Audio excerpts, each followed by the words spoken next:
नमस्कार, मैं हूं आपके साथ प्रिया। आप देख रहे हैं आर रिपब्लिक 24 इंडिया न्यूज। आज की खबरों की शुरुआत कुछ इस प्रकार।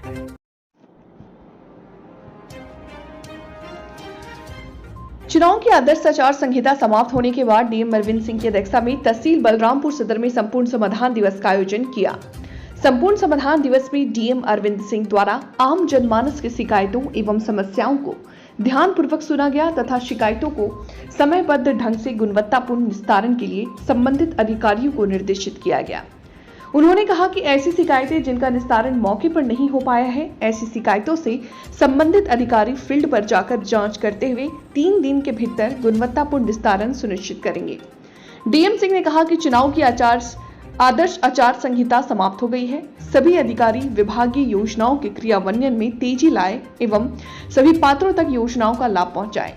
इस अवसर पर एसडीएम सदर राजेंद्र बहादुर, मुख्य चिकित्सा अधिकारी पीडी सीपी श्रीवास्तव, डीसी मनरेगा, जिला विकास अधिकारी गिरीश चंद्र पाठक।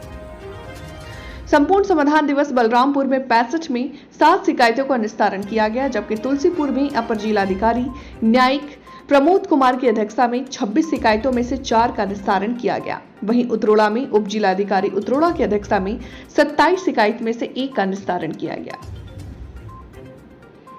अध्यक्ष ग्राम प्रधान जी, प्रधान संघ के अध्यक्ष, ब्लॉक के अध्यक्ष जी, इन सभी से मुखातिब होने का मौका मिला और सीडीओ साहब के नेतृत्व में डीसी नरेगा साहब, पीडी साहब और वीडियो साहबान द्वारा जो एक बहुत ही अनूठा प्रयास इस जनपद में शुभारंभ किया गया हुआ है, आज इसका भूमि पूजन करने का जो अवसर प्राप्त हुआ वह हृदय को बहुत ही सुखद महसूस करने वाला पल है। दोस्तों, हमारे भारत की संस्कृति में चाहे वो किसी भी जाति धर्म से हो, लेकिन इस धरती की संस्कृति ये रही है कि अगर किसी इंसान के चौखट पर कोई भूखा प्यासा नर या जानवर आ जाए और वो भूखा प्यासा ही लौट भी जाए तो उससे ज्यादा निर्धन कोई व्यक्ति होता नहीं। हमारी भारतीय संस्कृति में यह है कि आपके घर में अनाज का एक अन्न भी अगर है तो जो आने वाला आगंतुक है वह ईश्वर अल्लाह के समान है और उसका भरण पोषण करके उसको भेजना है। मैं ये बात क्यों कह रहा हूं? इस प्रचंड गर्मी में नर स्वरूपी नारायण और हर जानवर के अंदर जो जीव है वह कहीं न कहीं ईश्वर का प्रतिबिंब है।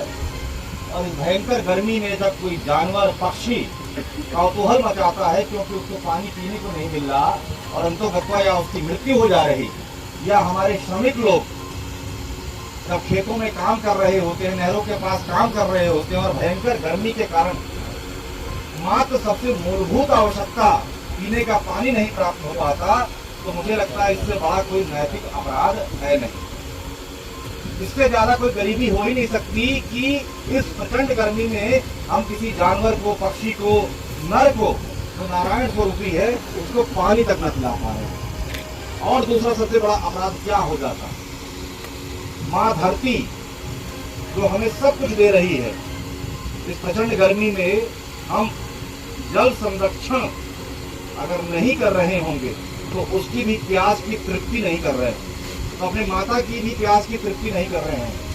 यह जो बहुत ही अनूठा अभियान पूरे जनपद में आज से शुरू किया जा रहा है, यद्यपि चुनाव के वक्त भी इसमें कार्य हुआ था, लेकिन कतिपय कारणों के कारण, एमसीसी लगे होने के कारण जो है वो गति प्रदान नहीं हो पाई थी, परंतु अब विकास विभाग के द्वारा बहुत ही सामर्थ्य और रणनीति के उपरांत एक व्यापक स्तर पर ये जो पहल की गई है उसकी मैं बहुत सराहना करता हूँ।